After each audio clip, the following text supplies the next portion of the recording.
Indo British advanced pain clinic నొప్పి మాయం surgery దూరం ఫర్ అపాయింట్మెంట్స్ 9155515563.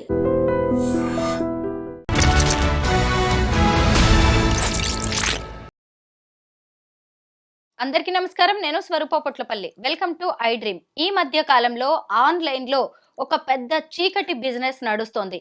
మీరు ఒళ్ళమ్ముకోవాల్సిన అవసరం లేదు, మీరు ఎవరి దగ్గరికి వెళ్లాల్సిన అవసరం లేదు, మీ పేరు మీ ఐడెంటిటీ ఏది బయటికి రాదు.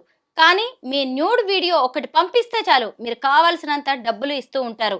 ఈ మధ్య కాలంలో ముఖ్యంగా ఇంట్లో ఉండే ఆడవాళ్లను, గృహిణులను టార్గెట్ చేసి కొన్ని ముఠాలు ఇలా నగ్న వీడియోలని సప్లై చేస్తూ అటు ఇటు వాటిని ఫార్వర్డ్ చేస్తూ లక్షల్లో సంపాదిస్తున్నారు. ప్రస్తుతం నాతో పాటు సీనియర్ అడ్వకేట్ లక్ష్మీ కట్ట గారు ఉన్నారు. ఆవిడ దగ్గరికి ఈ మధ్య ఇలాంటి కేసు ఒకటి వచ్చింది, దాని గురించి డీటెయిల్స్ అడిగి తెలుసుకుందాం. నమస్తే లక్ష్మి గారు. ఏంటి అసలు నాకు వింటుంటేనే ఆశ్చర్యంగా ఉంది. అసలు ఆడవాళ్ళని టార్గెట్ చేసి పైగా వాళ్ళ చుట్టుపక్కల ఉండే వాళ్ళ ద్వారానే ఈ బిజినెస్ రన్ చేస్తున్నారు. మీ దగ్గరికి ఎవరు వచ్చారండి ఈ ఇష్యూ? ఆడవాళ్ళని మగవాళ్ళు టార్గెట్ చేయట్లేదు ఇప్పుడు జరుగుతున్నది. ఆడవాళ్ళని ఆడవాళ్లే టార్గెట్ చేస్తున్నారు. ఈ వీడియో ద్వారా నేను ఏం చెప్పదలుచుకున్నానంటే, అమాయకంగా ఉండే అంటే ఎంప్లాయీస్ కానీ, అమ్మాయిలు కానీ, లేడీస్ కానీ కొంచెం జాగ్రత్తగా ఉండండి. మన ఫ్రెండ్సే కదా, మనకు తెలిసిన వాళ్ళే కదా అని చెప్పి వాళ్ళు చెప్పినట్టు ఏదో నెంబర్ క్లిక్ చేయడమో లేకపోతే ఏదో ఒకటి పంపించడమో అట్లా చేయకండి. అలా కూడా చాలామంది ఇరుక్కుని బయటకు రాలేక తెలియక సూసైడ్ చేసుకున్న వాళ్ళు కూడా ఉంటున్నారు, ఇప్పుడు మనం చూస్తున్నాం. సో వాళ్ళు ఏంటంటే ఈ బిజినెస్లో ఒక కేసు నా దగ్గరికి వచ్చినప్పుడు ఆమె ఏడుస్తూ ఒక ఇష్యూ నాకు చెప్పింది. సో నా సిట్యుయేషన్ అడ్వాంటేజ్గా తీసుకుని నా ఫ్రెండ్ కూడా నన్ను ఇలా తప్పు చేయమని ప్రోత్సహిస్తుంది, నా భర్త సరిగా లేనందుకు అనేసి అంటే ఏంటి అని చెప్పేస్తే ఆమె నాకు చూపించడం జరిగిందనమాట. సో అది ఏంటంటే ఒక ఆమె చెప్తుంది మీకు ఏమనంటే, నువ్వు ఇలా న్యూడ్ ఫోటోగ్రాఫ్స్ పంపించు, వీడియోస్ పంపించు, నీకు డబ్బులు వస్తాయి, నీకు పిల్లలు ఉన్నారు కదా. అంటే సొసైటీ నాశనం అయిపోవడానికి, సొసైటీలో అంటే చావులకి కారణాలు ఇవన్నీ కూడా డబ్బు ఉంటేనే కష్టపడి పని చేయకుండా డబ్బులు సంపాదించి అది ఒక ఎంటర్టైన్మెంట్ ఇన్కమ్ కింద చూసుకుని కష్టపడి సంపాదించుకుని లేకపోతే పైకి వచ్చిన వాళ్ళతోటి కంపేర్ చేసుకుని వాళ్ళ మనం కూడా ఉండాలంటే ఆ స్టేజ్కి వెళ్ళాలంటే కష్టం. కాబట్టి ఇలా ఈజీగా అర్న్ చేద్దామని రకరకాల త్రోవలు ఎంచుకోవడం జరుగుతుంది. అందులో ఇది కూడా ఒక చీకటి కోణంలో చేసే ఒక ఫన్నీ, అంటే ఒక చిన్నది ఏదో మన ఫోటో ఎందుకు బయటకు వస్తుంది, లేకపోతే మనమేనా ఎలా వస్తామని అనుకుంటున్నారు. కానీ టెక్నాలజీ అనేది చాలా అడ్వాన్స్డ్గా ఉంది. ఎవరు అలాంటివి చేసినా దొరుకుతారు. కాబట్టి ఇలాంటివి చేయకుండా ఉంటే మంచిది. ఇలాంటివి చాలా జరుగుతున్నాయి.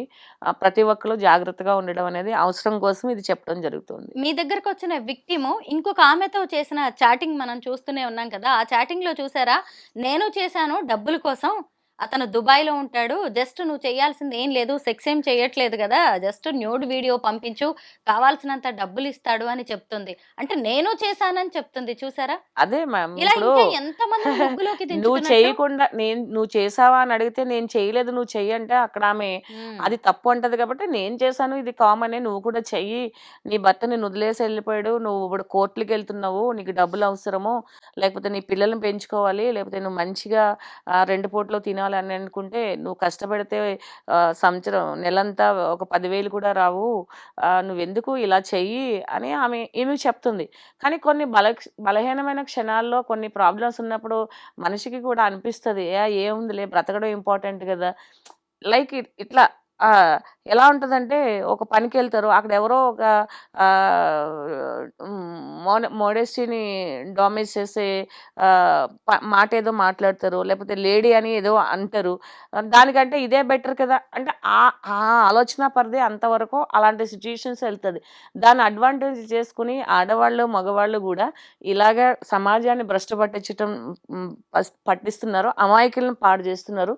కొన్ని సందర్భాల్లో చావుల వరకు కూడా వెళ్ళిపోతున్నాయి. అందుకని ఏంటంటే ఇది లీగల్గా కంటే కూడా మోరల్గా ఏంటంటే అందరికీ తెలియాలనేసి నేను అది రివీల్ చేయడం అవుతుంది. ముఖ్యంగా పిల్లలు ఉన్నారు, నీకు డబ్బు ఉపయోగపడుతుంది అని ఎలా ఆమెను ఎమోషనల్ బ్లాక్ మెయిలింగ్ చేస్తున్నారో చూసారా? మంచి మాటలు చెప్తున్నట్టుగానే ఇప్పుడు ఇలా ఏంటి పడిపోతారు కదా ఆడవాళ్ళు. పడిపోతారు మేడం. ఇప్పుడు ఎవరైనా ఇల్లీగల్ కాంటాక్ట్ ఉన్నదనుకోండి, తర్వాత వాళ్ళ పిల్లల్ని కూడా అలాగే చేస్తా ఉంటారు. నువ్వు ఇలా ఇల్లీగల్ కాంటాక్ట్‌లో ఉన్నావు అంటే సంథింగ్ ఏదో రాంగ్ రిలేషన్‌షిప్‌లో ఉన్నావు. నీ పిల్లలకి మ్యాచెస్ రావు, లేకపోతే నీ పిల్లల్ని ఎవరు యాక్సెప్ట్ చేయరు. అది వాళ్ళు కూడా ఇదే దారిలో ఎళ్ళాలంటే ఆహా! అలాగే అయితుంటది చైన్ సిస్టమ్‌లో. ఎందుకంటే ప్రతిదానికి కూడా ఇవాళ రేపు అనేది ఎమోషనల్ అవుట్‌లెట్ లేదు, షేరింగ్ లేదు. ఏది కరెక్ట్ అని అది చేయించడం వల్లే ఇలాంటి ప్రాబ్లమ్స్ అన్నీ ఫేస్ చేయవలసొస్తుంది. ముందేమో ఆయన ఎక్కడో ఉంటాడు. జస్ట్ వీడియో పంపించు అంటారు. డబ్బులిస్తామంటారు. ఆ తర్వాత చూస్తే మళ్ళీ అదే వీడియోలు చూపిచ్చేసి ఇదే ఆడవాళ్ళని బ్లాక్‌మెయిల్ చేసి ఇంకా చేసేస్తారు. నానా రకాలుగా లేదు. వాడుకుంటారు. ఆయనొచ్చాడు, నేను కలవాలంటున్నాడు, హ్మ్. జస్ట్ కనిపించొచ్చేయి అంటారు. చాలా జరుగుతున్నాయి మేడం. ఎందుకంటే ఒక ఆడవాళ్ళం అయ్యుండి ఆడవాళ్ళ మీద మనం ఇలా మాట్లాడుతున్నామని చాలామందికి కోపం రావచ్చు. సారీ అండి. ఎందుకనంటే ఇది ఎంత తప్పు చేసేవాళ్ళు, తప్పు చేయించే వాళ్ళ గురించే మనం మాట్లాడుకుంటున్నాము. అమాయకులు బలి కాకూడదు. అంతే రియలైజ్ అయిన తర్వాత ఒక ఇద్దరు ఆడపిల్లలున్న తల్లికి ఇలాంటి అడ్వైస్ చేయడం వల్ల ఆ ఇద్దరు ఆడపిల్లలు, ఈ ముగ్గురు ఆడవాళ్ళు తర్వాత ఇంకా అలా చాలామంది పాడైపోతారు. పాపం వాళ్ళ జీవితాలు నాశనం అయిపోతాయి. అలా ఎవ్వరూ కాకూడదు. కష్టం వచ్చినప్పుడు కష్టపడి పని చేసుకోవాలి. లేదంటే ఎవరినైనా హెల్ప్ అడిగి ఏదన్నా సపోర్ట్ తీసుకొని లైఫ్‌లో నిలబడాలి తప్పిస్తే ఇలా అడ్డదారులు తొక్కకూడదని మాత్రమే చూపించవలసొస్తుంది. మాట్లాడవలసొస్తుంది తప్పిస్తే ఎవరి మోడెస్టీని డామేజ్ చేయాలి, ఎవరిని ఆడవాళ్ళని కించపరచాలని అయితే అసలు కాదు. మన ఆడవాళ్ళని మనమే కాపాడుకోవాలి. మనము చెప్పాలి తెలియని వాళ్ళకనేసేసి ఈ వీడియోకి మనము చేయడం జరుగుతుంది మ్యామ్. ముఖ్యంగా కాలేజీ గర్ల్స్, ఇంట్లో ఖాళీగా ఉండే ఆడవాళ్ళని ఈ గ్యాంగ్స్ టార్గెట్ చేస్తూ ఉన్నాయి. ఈజీ మనీ కోసం, కొంచెం లగ్జరియస్ లైఫ్ కోసం ఆడపిల్లలు గూడా కొంతమంది హాస్టల్స్‌లో ఉండేవాళ్ళు జాబ్స్ రాకో, లేదంటే ఇంకాస్త హ్యాపీగా మంచిగా గడవచ్చు మనకి అని ఇలాంటివి కూడా తీసి పంపిస్తున్నట్టుగా తెలుస్తుంది. ఇప్పుడేంటంటే మ్యామ్ చిన్న చిన్న జాబ్స్ ఇప్పుడు ఆహ్, ఈ మనం కూడా సమాజం కూడా మారాలి. ఒక మేడొచ్చి ఇంట్లో పని చేస్తే 800కి చేస్తావా నెలంతా ఒక పనిని? 1000 చేస్తావా? 1200కి చేస్తావా? నువ్వు రాపోతే నేను కట్ చేస్తాను. ఇలా కూడా కొన్ని ఫైనాన్షియల్ ఇబ్బందులనేది ఎదుర్కోవడానికి మనిషి సిద్ధంగా లేరు. 10 ఇళ్ళు చేస్తే 10,000 వస్తాయి. అందులో మళ్ళీ డుమాలు కొడితే అందులో కట్ చేస్తారు. అంటే మనుషులు ఆహ్, ఎదుటి పట్ల మధ్య కన్సర్న్ కూడా లేకుండా అయిపోతుంది. అందుకేంటంటే వీళ్ళు కూడా ఏంటంటే సెల్ఫ్ సెంటర్డ్‌గా ఇది చేసి ఎవరేమనుకుంటే ఇప్పుడు యూట్యూబ్‌లో చూపిస్తున్నారు. ఏదో యూట్యూబ్ ఇన్‌ఫ్లుయెన్సర్ అని ఎవరిని ఇన్‌ఫ్లుయెన్స్ చేస్తున్నారో వాళ్ళకి అర్థం కావట్లేదు.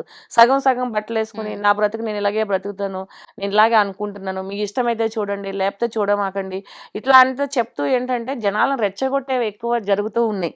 సో, అంటే అందరిని కాదు కొంతమంది ఏంటంటే యూట్యూబ్ ఇన్‌ఫ్లుయెన్సర్‌లో మంచిగా ఇన్‌ఫ్లుయెన్స్ చేసి ఇన్‌కమ్ సంపాదించే వాళ్ళు ఉన్నారు.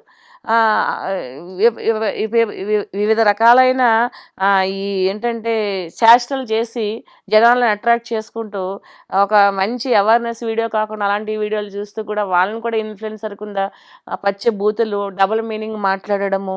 ఇప్పుడు ఒక డబుల్ మీనింగ్ ఉండే సినిమా ఉంటేనే అమ్మ వాళ్ళు తీసుకెళ్ళేవారు కదా టైంలో. ఇవాళ ఏంటంటే ఏది చేసినా కూడా ఒక ఇంటర్వ్యూలో కూడా ఇన్‌ఫ్లుయెన్సర్ అని పట్టుకురావడం, యూట్యూబర్ అని పట్టుకురావడం, డబుల్ మీనింగ్‌లు వచ్చేలా మాట్లాడడము, దానికేదో థంబ్‌నెయిల్స్ ఏయడం, మధ్యలో ఇదంతా సమాజం పాడైపోవడానికి ఏంటంటే ఓన్‌గా మనం ఇన్వైట్ చేసుకుంటున్నాం. సో మీరు ఈ మధ్య ఒక రేప్ కేస్‌ని కూడా హ్యాండిల్ చేశారు కదా! అందులో విక్టిమ్‌గా ఉన్న అమ్మాయి గూడా ఇలాంటి న్యూడ్ వీడియోస్ తీసి పంపిస్తున్నట్టుగా మీరు చెప్పారు. ఆ స్టోరీ ఏంటి లక్ష్మి గారు? ఇప్పుడేంటంటే రీసెంట్‌గా నేను vent into my home town సంక్రాంతికి వెళ్ళినప్పుడు ఒకళ్ళు నా దగ్గర ఒపీనియన్ దగ్గరికొచ్చారు. ఈ పెద్దలు అడ్వైస్ చేస్తున్నారు. అమ్మాయిని పెళ్లి చేసేస్తే రేప్ కేస్ పోతుందనంటే, మరి మీరేమనుకుంటున్నారంటే, లేదు అమ్మాయి వాళ్ళు మంచివాళ్ళు గాదు.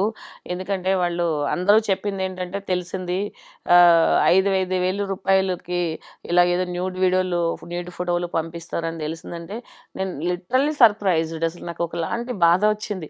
ఎందుకంటే నేను హైదరాబాద్‌లో ఆ చాట్ చూసి వెళ్ళాను. అంటే సమాజం ఎంత ఫాస్ట్‌గా ఉంది.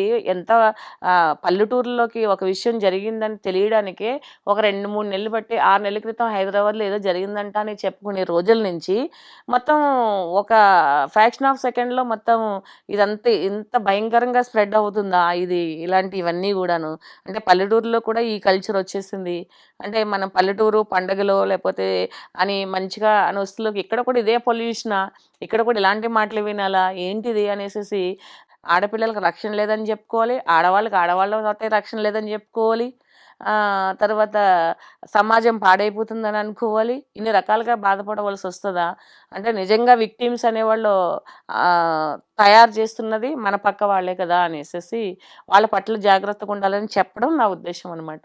పల్లెటూరు, పట్నం అని లేదు లక్ష్మి గారు. ఎవరి చేతిలో ఒక ఫోన్ ఉంటే చాలు. అరచేతిలోనే స్వర్గం చూపిస్తది గదా! ఇది అంతే స్థాయిలో పాతాళానికి కూడా తొక్కేస్తది ఫోను. తొక్కేస్తుంది మ్యామ్. ఆ ఇప్పుడేంటంటే విషయాన్ని నాణానికి రెండో వైపున ఎవరు గుర్తించట్లేదు. ఇప్పుడేంటంటే ఒక మనిషి బయటికెళ్తే ఇంటికి చేరారా లేదా? లేపోతే ఎలా ఉన్నారు? లేపోతే ఏంటి ఒక ముఖ్యమైన విషయమో, లేపోతే ఎప్పుడైనా సరదాగా ఎమోషనల్‌గా ఉండే ఆ మొబైల్ ఫోన్ అనేది నేను బిజీగా ఉన్నాను. నేను తర్వాత చేస్తాను. మనం మనం ఎమోషనల్‌గా ఉండి అవతల వాళ్ళకి చేసినా అలా అనుకుంటూ ఇలాంటియన్నీ చెత్త చూసుకుంటూ గూడా ఎందుకింత లైఫ్‌ని ఎంత పాడు చేసుకుంటున్నారు? ఒక 7th క్లాస్ బేబీ వాళ్ళ మదర్ గురించి చెప్తుంది. నా మదర్‌కి మా మదర్‌కి బాయ్ ఫ్రెండ్ ఉన్నాడు అంటే, "నీకెలా తెలుసంటే, అతను నా నంబర్ తెలుసు. అతని పేరు తెలుసు." ఎలా తెలుసంటే, ఏబీసీడీల్లాగా మా అమ్మ ఫోను నంబర్ రాసుకుంది. నా బుక్‌లో రాసింది. హ్మ్. అంటే ఏ అంటే 1 హ్మ్. అదే. సి అంటే 3 అలా. అంటే ఎలా ఆ పిల్లలకి కూడా తెలిసిపోతుంది గదా మేడం. ఇప్పుడు హ్మ్. నువ్వే సమాజాన్ని ఉద్ధరిస్తావా? లేపోతే నువ్వే ఆడవాళ్ళని బాగు చేస్తారా? మీరిద్దరూ కలిసే అదేంటి మీరేమన్నా ఇదా అని మనకి కొంచెం నెగెటివ్ కామెంట్స్ రావచ్చు. ట్రోల్ చేయొచ్చు. కానీ ఒకటేంటంటే ఏం చేసుకున్నా అది వేరే విషయం గాని, అసలు ఎంత ఒక 7th క్లాస్ బేబీ అంటే 13, 14 ఇయర్స్. ఆ అమ్మాయికి వాళ్ళ మదర్‌కి ఒక బాయ్ ఫ్రెండ్ ఉన్నాడు. ఆ నంబర్ ఎవరికీ అర్థం కాకుండా ఆల్ఫాబెటికల్ టైప్‌లో రాసుకున్నది. ఇలా సీక్రెట్ మెయింటైన్ చేయాలి, ఇలా చేయాలి అని ఆ అమ్మాయికి లిటరల్లీ తల్లి ద్వారానే తెలుస్తున్నప్పుడు అది ఏం సంస్కృతిలోకి వెళ్తున్నామో అనేది బాధపడవలసిన విషయం. నిజమే. అసలు మీతో చేసిన అదే ఆ విక్టిమ్ మీకు దగ్గరకొచ్చిన కేస్‌లో ఆ విక్టిమ్ చేసిన చాట్‌లో చూసారా? అతను దుబాయ్‌లో ఉంటాడు అని. దుబాయ్‌లో ఉంటాడని మాత్రం నమ్ముతావా? ఏ పక్కింటోడో గూడా గావచ్చు కదా! ఎవరికి తెలుససల? ఇంకొకటేంటంటే ఈ పర్వర్షన్ ఏంటి లక్ష్మి గారు? పర్వర్షన్ అంటే ఎవరో ఎక్కడో మీన్స్ ఉన్న ఒక మేడం మహిళ నగ్న పర్వర్షన్ వీడియోని జూసి ఏంటంటే దానికి కూడా డీప్‌గా వెళ్తే సైకాలజిస్ట్‌లు ఏం చెప్తారంటే, మనం ఏం చేస్తామంటే ఒక మూవీ చూసొచ్చిన తర్వాత 1 ఆర్ 2 డేస్ ఆ ఇన్‌ఫ్లూయెన్స్ మైండ్‌లో అన్నోయింగ్‌లీ ఉంటుంది. అంటే ఒక ప్లెజర్ అనేది ఉంటుంది. అంటే మంచి మూవీ చూస్తే, లేతే ఒక దెయ్యం మూవీ చూసాము మనకి ఇట్లా అయిపోయింది మైండ్ అనొచ్చు. ఈ ఫోన్ పట్టుకొని చెత్త చూసి, ఫ్యాషన్ చూసి, అది ఫోటో ఎడిటింగ్ చేస్తున్నారు, లేతే ఫోటో మార్పింగ్ చేస్తున్నారని కూడా చూడకుండా అలా అందంగా ఒక క్రేజీ లైఫ్ అయిపోయింది మనుషులకి. ఒక క్రేజీగా ఇదైపోయి వీడియోలు చేస్తున్నారు ఆడవాళ్ళు. ఎట్లాంటి వీడియోలు చేస్తున్నారు మేడం? అసలు ఆ వీడియోలు చూస్తుంటే ఎట్లా అనిపిస్తది? ఒక కొడుకు పక్కన కూర్చొని ఈవెన్ ఒక హస్బెండ్ పక్కన కూర్చొని గూడా మనం అలాంటి వీడియోలు చూస్తుంటే ఈవెన్ సారీ కట్టుకునే చేస్తున్నారు. దాంట్లో ఎంత అశ్లీలత ఉంటుందో చూసేవాళ్ళకి తెలుస్తుంది. సో, ఎలాగా జనాల్ని అట్రాక్ట్ చేయాలని. ఆ అట్రాక్షన్‌కి మనుషులు ఎందుకంటే ఎక్కువ అది పదే పదే చూస్తే మనకొక రెడ్ రంగు కూడా బ్లాక్ రంగు అయిపోతది కంటిన్యూయస్‌గా చూస్తే. అంటే మన వైబ్స్ అట్లా ఉంటాయి. ఒక వీడియోని అలాంటి వీడియోలని డెప్త్‌కెళ్తూ చూస్తున్నప్పుడు ఏంటంటే మనుషులు అందులోంచి బయటికి రాలేకపోతున్నారు. ఫ్రెండ్ చెప్పిందనో, పక్కింటామె చెప్పిందనో, ఇంకెవరో చెప్పారనో, డబ్బులొస్తాయనో, పిల్లల కోసమనో, అలా ఒక వీడియో పంపిస్తే రేపు ఆ వీడియో ఎవరిని చేరుతుంది? ఎక్కడికి వెళ్తుంది? ఏ పోర్న్ సైట్‌లోనో, లేదంటే సోషల్ మీడియాలో ఎక్కడెక్కడో ఏ ప్లాట్‌ఫార్మ్స్‌లోనో అలా ఉంటే రేపు వాళ్ళ కంపల్సరీగా జీవితాలేంటి? చేయవలసిన పరిస్థితులొచ్చేస్తాయి. అలా కంపల్సరీగా చేయవలసిన పరిస్థితులొస్తాయి. తర్వాత మీరు కొంతమంది చేతుల్లోకెళ్ళిపోయి బయటికి హ్మ్. రాలేరు. అదొక పెద్ద మాఫియా. హ్మ్. అదొక సెక్స్ రాకెట్ కంటే కూడా భయంకరమైంది. ఒకవేళ సెక్స్ రాకెట్‌లో ఇరుక్కున్న వాళ్ళంటే తెలుసో తెలియక అందులోకి పోతారు. మీరు అదొక ఫోటోనే కదా! ఇది ఇదే కదా! అని చెప్పేసేసి చూసి నిన్నటి చూసారా? మదర్‌ది, సన్‌ది, అక్కది హ్మ్. ఫోటోస్ న్యూడ్ వీడియోస్ తీసుకొని బ్లాక్‌మెయిలింగ్ సన్. అసలు ఇవి మాట్లాడుకుంటా పోతే మనకసలు మైండ్ మనం పిచ్చోళ్ళమైతాం. నిజమే. కానీ ఏంటంటే చేసేవాళ్ళు ఎలాగ చేస్తారు అమాయకులైన ఇట్లాంటి ఆటిల ప్రక్కన అవేర్‌నెస్ ఉండండి. మన ఇంకొకటేంటంటే ఇంట్లో మనకి మీ అంతట మీరు ఒక న్యూడ్ వీడియో పంపించిన తర్వాత రేపు నాకు అలా అయింది, ఇలా అయింది, నా వీడియో అక్కడ ఉంది, ఇక్కడ ఉంది, వీళ్ళు నన్ను వేధిస్తున్నారు, బ్లాక్మెయిల్ చేస్తున్నారని మళ్ళీ రక్షణ కోసం వెళ్ళే పరిస్థితులు కూడా ఉండవు. రక్షణ కోసం వచ్చిన పరిస్థితులు అంటే పర్వాలేదు మేడం, వాళ్ళు ఎవరికి చెప్పుకోలేరు, అమాయకులు ఎక్కువ Yes. దిగుతారు ఇందులో. ఎవరైనా తెగించిన వాళ్ళు ఎలాగైనా జయించుకుని వస్తారు. అమాయకులు ఎవరైతే కూరుకుపోతారో వాళ్ళు చెప్పుకోలేక వేరే రీజన్ బట్టి మానసికంగా ఇదైపోయి అక్కడికి వెళ్ళిన తర్వాత మళ్ళీ తాగుళ్ళు అలవాటు అవుతాయి. ఏదేదో ఇది అసలు భయంకరమైన కేసులు చూస్తుంటే బాధ అనిపిస్తుంటది. కొన్ని నిజమే. చెప్పలేని కేసులు అందులో కూడా ఉన్నాయి. మహిళలే ఇంకా బాధితులు. నా దగ్గర ఒక 22-23 ఇయర్స్ అమ్మాయి ఉన్నది. ఆ కేసు ఎలా చేయాలో తెలియదు. అమ్మాయిని చూస్తే బాధ వస్తుంది, ఏడుపు వస్తుంది. అసలు చట్టం ఎందుకు ఇలా ఉంది, ఇలాంటి వాళ్ళు చంపేస్తే బాగుండి అనిపిస్తుంది, పర్మనెంట్గా ఇది అనిపిస్తుంది. అమ్మాయికి లేని అలవాటు లేదు. అసలు ఘోరం మేడం ఇది ఎంత. ఇట్లా అయిపోతుంటే డిజల్యూషన్ ఆఫ్ మ్యారేజ్లో కూడా పిల్లలు చాలా పాడైపోతున్నారు. తల్లి దగ్గర ఉండటమో, తండ్రి దగ్గర ఉండటమో, సింగిల్ పేరెంటింగ్, వాళ్ళని కేర్ చేయలేక తల్లులు ఒక పక్కన డబ్బుల కోసం శ్రమ పడాలి, ఒక పక్కన చదువుల కోసం శ్రమ పడాలి, ఒక పక్కన ఇల్లు కోసం చూడాలి, ఒక పక్కన ఆరోగ్యాలు చూసుకోవాలి.